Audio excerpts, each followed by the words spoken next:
Baik, pertama-tama saya akan memperkenalkan diri.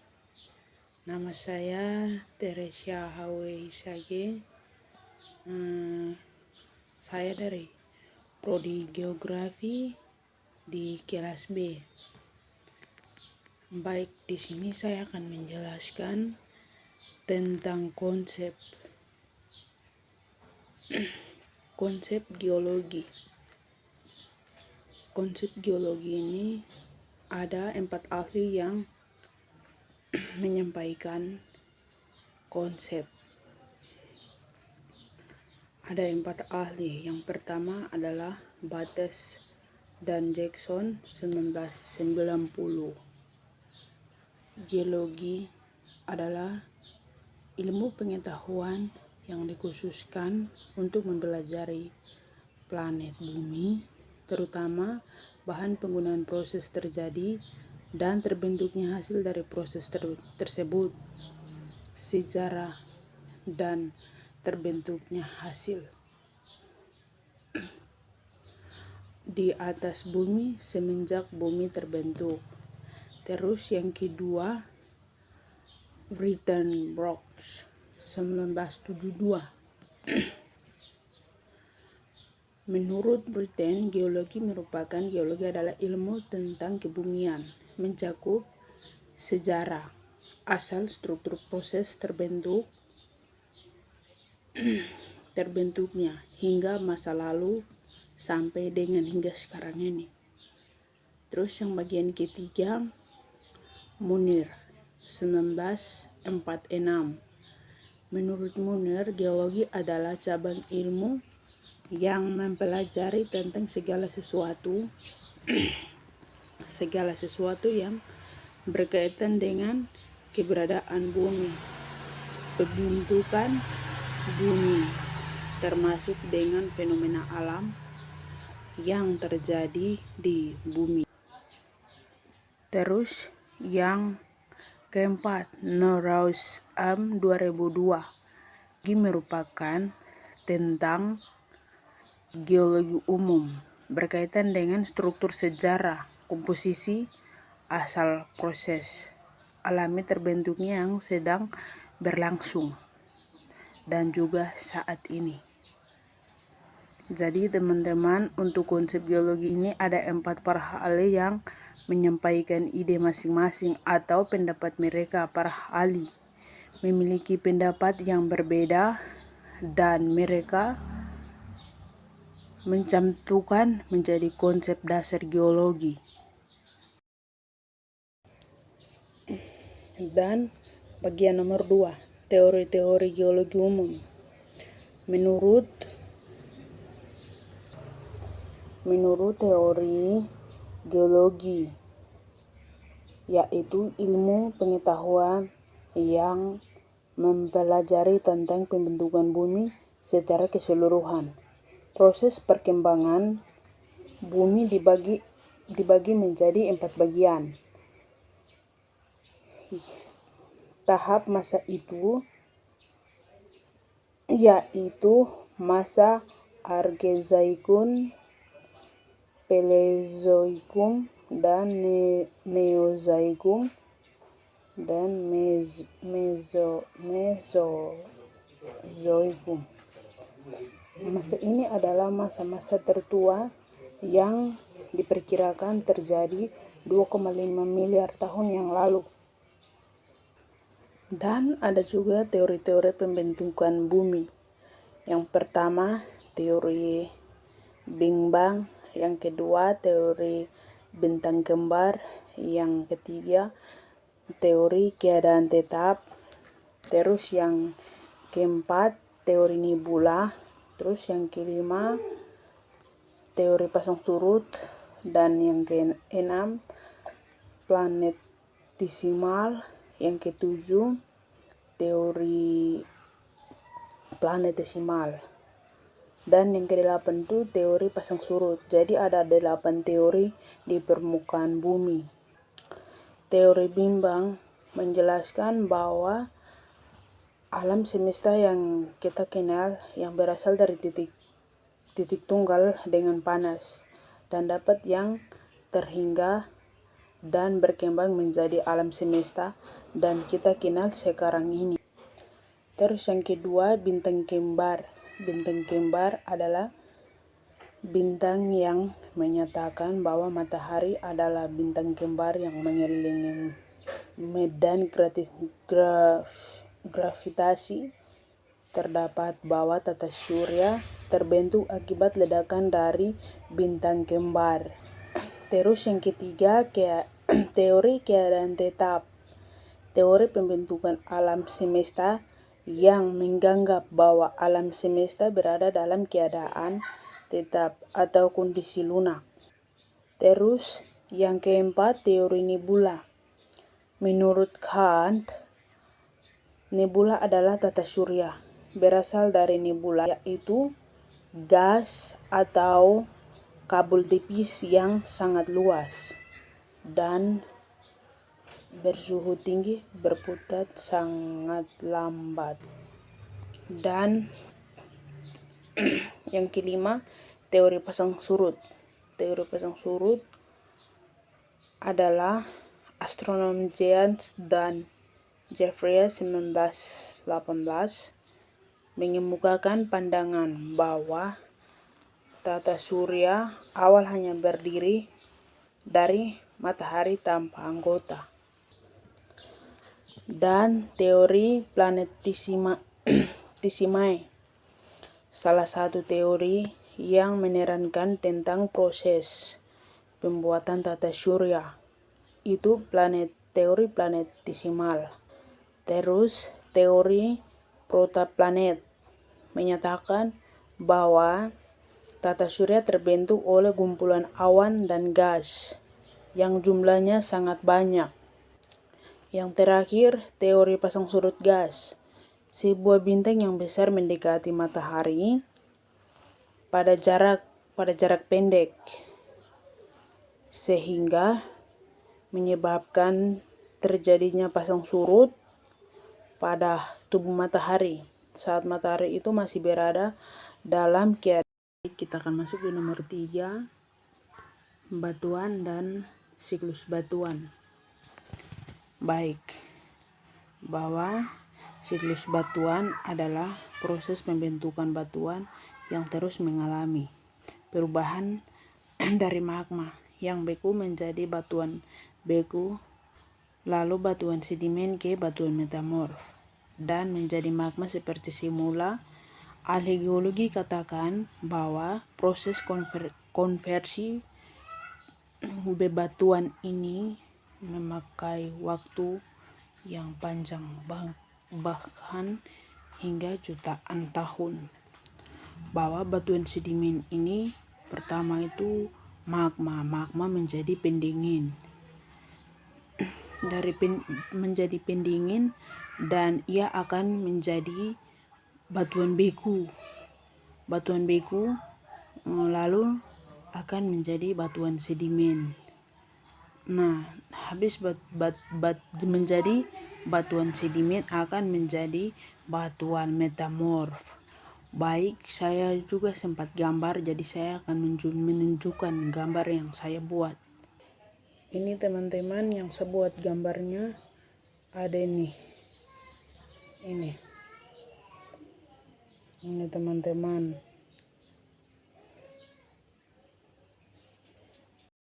Baik, kita akan masuk di bagian nomor 4, karakteristik dan terbentuknya batuan beku.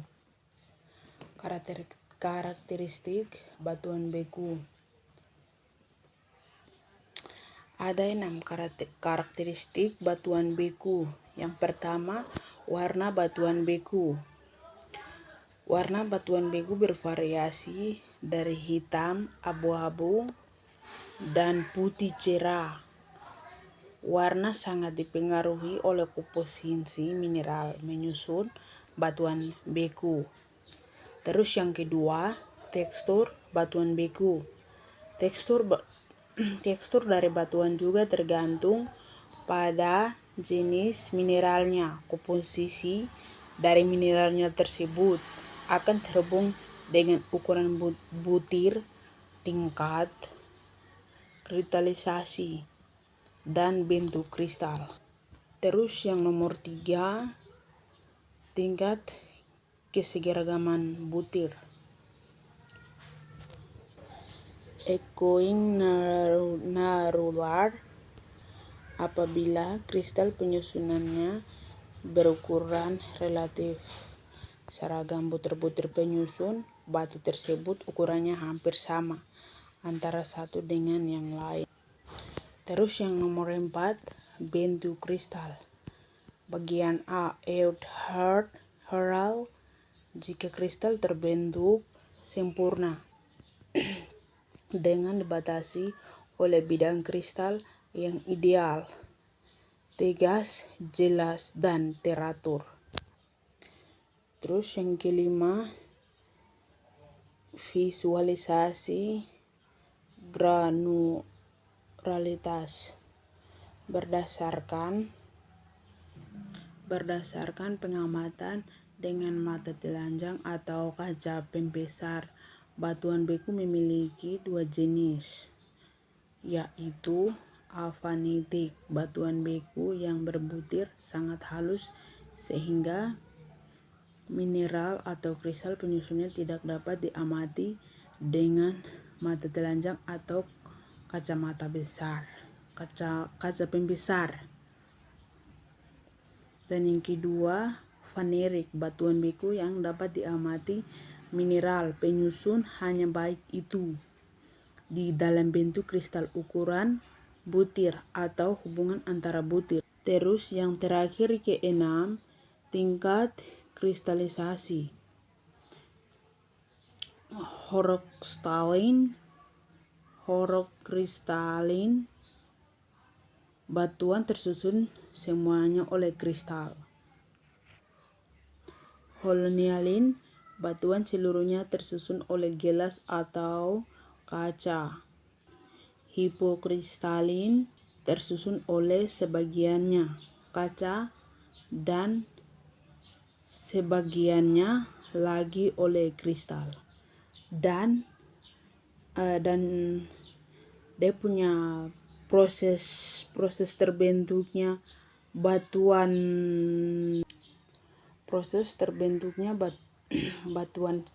beku. Batuan beku ini terbentuk karena adanya magma yang mengeras atau mengalami pembekuan. Magma berasal dari batuan setengah cair ataupun oleh batuan yang sudah ada sebelumnya, baik yang berada di mantel maupun kerak bumi. Secara umum, proses pelelahan tersebut terjadi pada salah satu proses dari kenaikan temperatur, penurunan tekanan, ataupun perubahan posisi. Itu tuh dia punya proses Dan untuk saat ini kita masuk di nomor 5, karakteristik dan proses terbentuknya batuan sedimen. Karakteristik batuan sedimen ada 3 karakteristik. Yang pertama, warna batuan sedimen.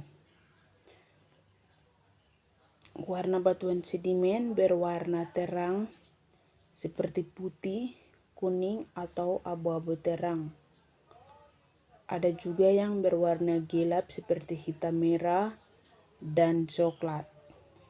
Warna dari batuan sedimen sangat bervariasi, tergantung kepada komposisi mineral penyusunannya.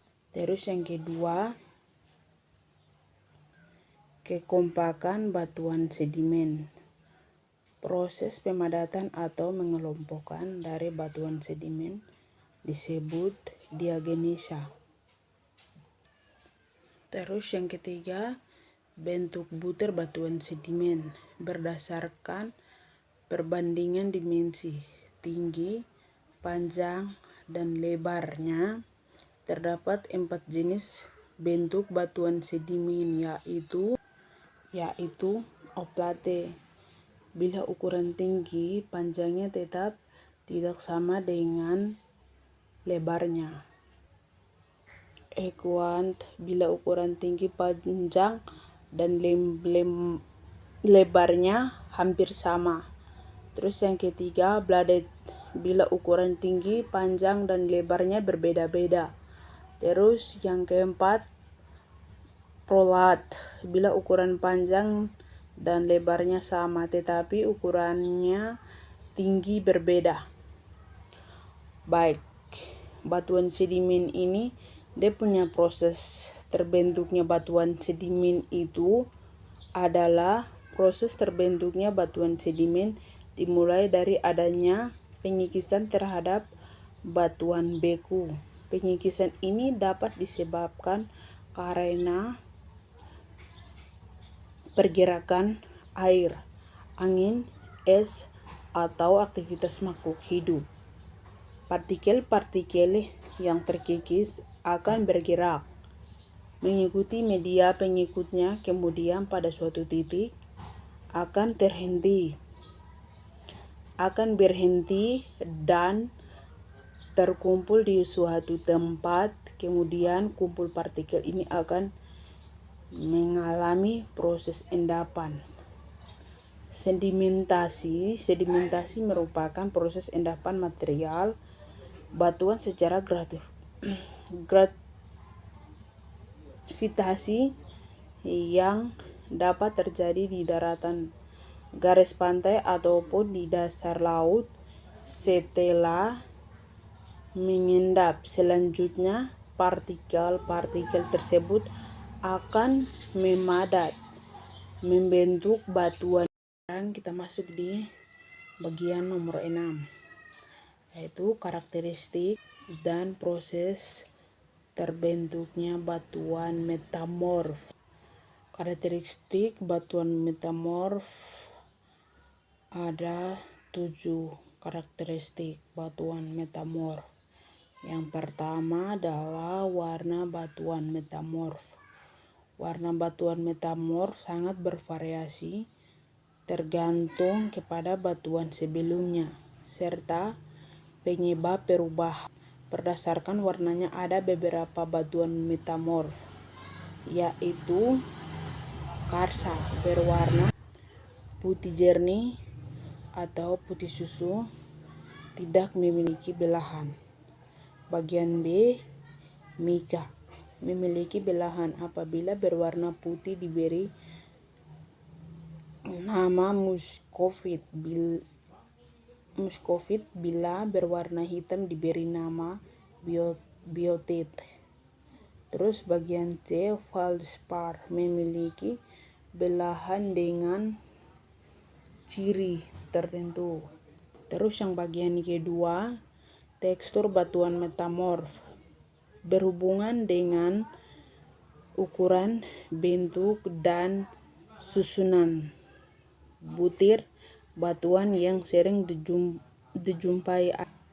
Bagian A, tekstur relief, tekstur batuan metamorf yang masih menunjukkan sisa batuan asalnya, penamaan lainnya. Terus bagian B, tekstur kristabolastik, setiap tekstur yang terbentuk pada saat metamorfosa, penamaannya dengan memberi akhirat lasit.